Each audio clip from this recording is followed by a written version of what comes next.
There is always a trade-off. Doesn't matter where you are, whether it's the cobblestone streets or getting out into the countryside, the quiet life that might just be attracting you to a small town in Europe. Let's talk a little bit more about that and what the realities may actually look like. I'm Rafael Di Furia. This is another episode of Not Your Average Globetrotter, and roll that intro. Having lived in big cities as well as what you might call a small European village, I can say, based on my own personal experience, I have a lot of opinions on this particular topic.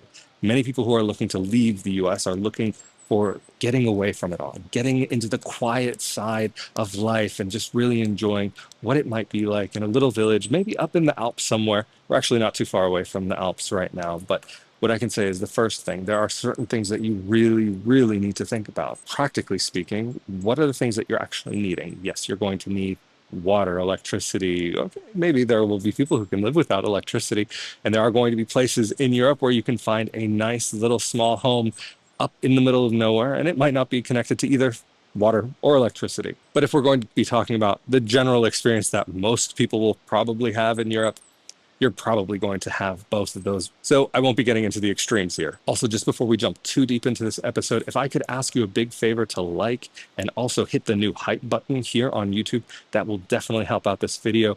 The whole new hype button thing is something that I'm still learning about, but if you could press that, it would really be appreciated. One of the things that really attracted me to living in a small town out in the countryside was being able to really slow down. And as somebody who's still in a point in his life where it's necessary to work, that was definitely a challenge. And even if you have an internet connection, how fast is it? Is it enough to support your work that you're doing? That's a whole big question. But if you are somebody who's retired and doesn't actually have to worry about work anymore, then you start having to think about things like healthcare. In a small village, you might not necessarily have a doctor there ready for you. Or depending on the medical system, you could have doctors in the town, but maybe because they're already at their maximum capacity, then you might actually have to start thinking about going to a doctor in another town. And even my experience that I've mentioned about Portugal, is having my residence in Braga, I had to go to a doctor way outside in the middle of nowhere. And I'm not someone who wants a car or needs to have a car, but every time I needed to go to a doctor, I would have to hop in an Uber and pay a pretty absurd price to get to and from. And it wasn't even guaranteed that I'd be able to get the Uber back. There was a bus that would come every once in a while, but I would say it was a lot more of a challenge than I was looking for a doctor. And that's not even to mention the numerous times that they canceled without notifying me until I actually arrived at the medical center itself. So that's a whole different situation to start thinking about. Of course, beyond just medical, what about if you need to go do your weekly shopping? And yes, many people are looking to get into the countryside to be able to get those fresh fruit and vegetables delivered by a local farmer that's going to be ready to bring it directly to them. And yes, you can find that, but maybe if you're really out in the middle of nowhere, you will be limited to one, two, maybe a few options. And then also there's the whole social side. Say you don't like particular vegetables that come from one supplier, one local farmer. How's it going to be if you start having to turn down your local farmer saying, hey, this is not quite what I'm looking for? And you don't want to create any kind of friction with your new neighbors. I really don't like to have to shop at a supermarket, but there are certain benefits that you don't have to have that direct entanglement with the person that you may or may not be locked in with as your only option in your area. I think in some instances, actually being a little bit separated is not the worst thing. But of course, if you have a little bit of space around you, then why not start growing some of your own fruits and vegetables? I think that is an amazing thing to be able to do. And I mean, just in general, the fruit and vegetables in Europe, even if you're going just to a supermarket, can be much better than what you might find in the US. I mean, tomatoes are one thing that I would say I really do prefer in Europe, but carrots are maybe something that I would prefer back in North America.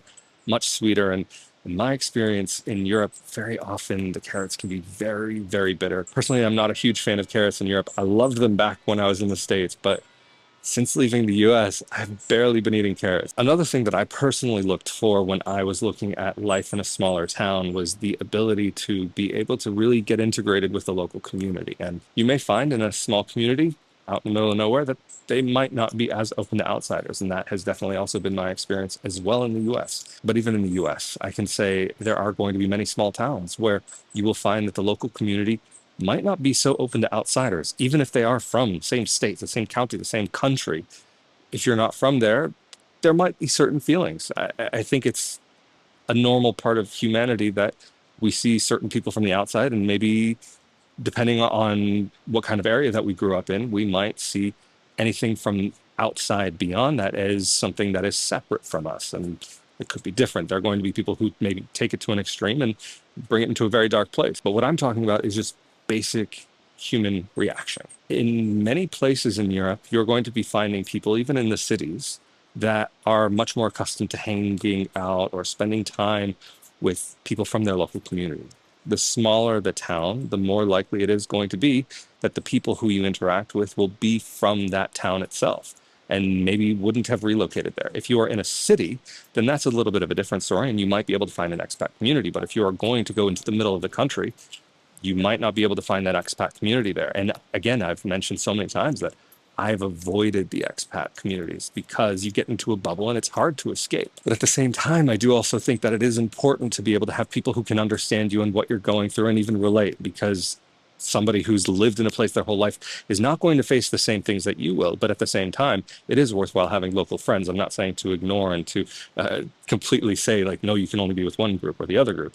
You need to have a balance of the people in your life, of course. But again, another really important factor is going to be the language. I mentioned this almost, it feels like in every episode, but it really, truly does make a difference. And even if you are not fluent, it can help your interactions, but your ability to really settle in and make close friends, no matter how perfect your linguistic skills will be, could still be a challenge. You could still find that there are going to be people who are not willing to kind of get close because they think maybe you're going to head out in a couple of years, or you're going to head out soon, or they don't know because you're from the outside whether they can really trust you or not. There are just these basic human instincts that sometimes we find that whether they are positive or negative or even just completely neutral, depending on how they're coming into being, that you just can't quite escape sometimes. And I'm not saying this in a positive or a negative way, it's just a reality that's really important to think about. But there will be communities that you can become a part of and to integrate with and to really see a life in that place. And that can be a wonderful thing. It's not going to be every place, and you'll have to try and really spend a lot of time. And again,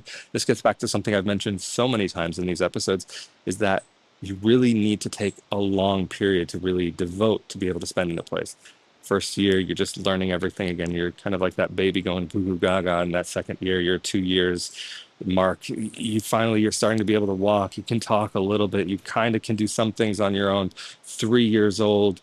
In that third year, then you're finally like, you can form some sentences. You still need some help and you need a little bit of assistance to do some things, but you're making your way. By 4 years old, you're running around, still not perfect and not everything that you're doing on your own. By 5, you're already starting to gain a little bit more independence. And I think that applies as well to expats and to people who are moving to another country, especially if they are making that effort into their new life in a new country abroad. You will find there are tight-knit communities that are really amazing to even be able to raise children in. But then also you have to start thinking about, as children, immigrant children, or children of immigrants, if they are born there, how will they be accepted by the local community? The younger that your child is able to enter into the local schools and to local social life, the better. Of course, maybe they'll start picking up some little bits of dialect if where you are living has some kind of local dialect. Not everywhere has it, but there are many places that do. But there will be things that your child will never receive at home that a local child will. Some of maybe the little stories that are common, like, I don't know, Jack and Jill went up the hill, the little nursery rhymes that we get when we're children. You might not be able to pass those down to your children, and there might be those little cultural little pinpoints that your child will have to figure out how that they can catch up in their own unique way. But getting back to something that I was talking about a little bit earlier on in this episode, and that's about work. That has to do with how you can make your living. I hear so many people that want to go abroad to a small little village and they want to open up an art gallery because, of course, this one little village in the countryside needs an art gallery for some reason, or that they need to have a new business and they want to bring jobs to this place and this and that and the other, and they want to be able to create a business that caters to the locals. And then they go to a town where businesses have been failing left and right and think, yes, this is my time, this is my opportunity, I am going to be the one who actually makes it here. And I think when it comes to going to a place where maybe there are a lot of businesses that are opening and closing often, I think it's kind of silly to think that maybe you know something that the person from there doesn't necessarily know about their market, about where it is that they are selling to, the people that they are selling to. Of course, coming from abroad with a different perspective, this is a whole totally different story. But at the same time, this is a common story that I've heard left and right, building a business that can only cater to one group of people. And if you don't have a large market that you can cater to, then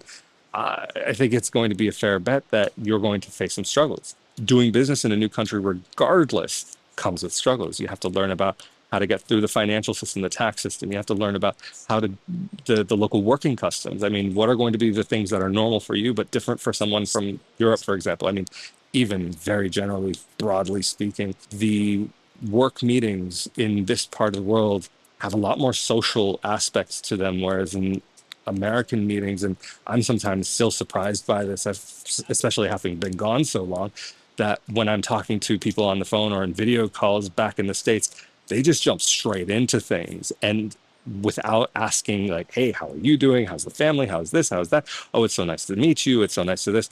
It's something that I'm always more and more surprised by the longer that I spend abroad. And I know for some of my European friends that when they are dealing with Americans, they're sometimes a little off put by how direct Americans can be. And sometimes some of my American friends have the same, or well, the opposite complaints that, oh my gosh, there's so much time wasted. Why do we have to go through this and that? And why there's the coffee and the this and the that and the other, jumping through all these things? Why can't we just get straight down to business? No matter where you're from, there are going to be cultural norms with how you deal with things. And then if you're doing business, there will be those other cultural norms that you'll have to acclimate to. But of course, with all of the challenges, all the things you have to learn, all the things you have to do, I mean, these are going to be things that in the long run will help you grow as a person. They'll help expand your horizons, expand who you are, and expand your reality. Learning about the way that things are done in another part of the world, I think really can make a difference in your perception of life around you. Having a different approach, learning about a different way to tackle the same thing, I think is really amazing, because it's very often, even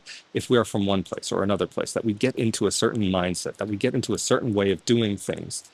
And we don't often think about that there is an alternative.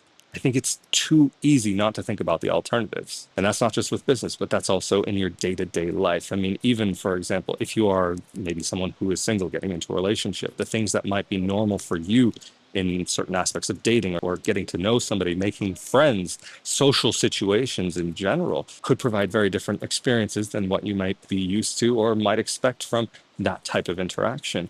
There might be certain norms about how you approach a certain situation, how you talk about certain issues, how you bring up certain topics, or even what topics you might bring up. I mean, to even ask somebody in Italy, I've used this example many times in the past about asking somebody what they do is almost like a little bit of an intimate question in certain circumstances. Like you're asking more about what they are, not who they are. You're not caring about the person that you're talking to. Maybe, for example, in the US, you wouldn't exactly ask someone just how much do you earn? And in certain parts of the world, it can be very much the same, where if you ask somebody what kind of job that they have, it could be the equivalent type of question. But anyway, getting back to the topic of this episode, bringing it back to small village life.